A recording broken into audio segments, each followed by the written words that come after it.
celebrity pwede makulong dahil lang nag-endorse ng isang business. Isang business na illegal. So, paano naman nangyari to, attorney? Well, totoo nga naman, maraming artistas, mga influencers, at saka celebrities na nag-endorse ng kung ano-anong products. Syempre, hanap buhay nila yan eh. But sadly, umaabot sa point na naluloko din para sila. Like sa case ni Neri Nae, nag-endorse siya ng partner franchise agreements for a certain company na nangako ng 12.6 quarterly returns in a span of 5 years. Wow! But according to an SEC advisory, wala palang lisensya tong business na to. Hindi siya registered sa SEC.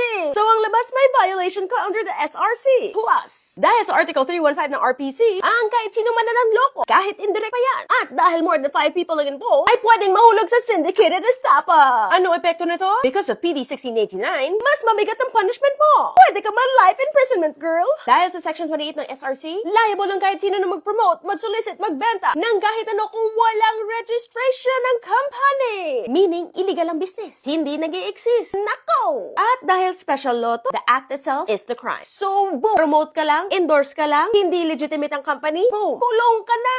Shocks, diba? At ito pa yung nakakatakot ngayon. In our world of deepfake, pwedeng gamitin ng kahit sino yung mukha mo, yung voice mo, to endorse product, a business, or kung ano ang peke dyan na hindi mo alam. To all the influencers, celebrities, public personalities, or kung sino man gusto mag-promote ng anything dyan, be vigilant. Ask for proof of legitimacy. Kumonsulta sa abogado. Huwag kayong magpaloko. Protect your reputation, your freedom, at lalong-lalo na ang trust ng publiko. And to all the buyers, mag-research din kayo. Siguraduhin, totoo. This is Congresswoman Attorney Mix Nograles, ang Pink Kanunay.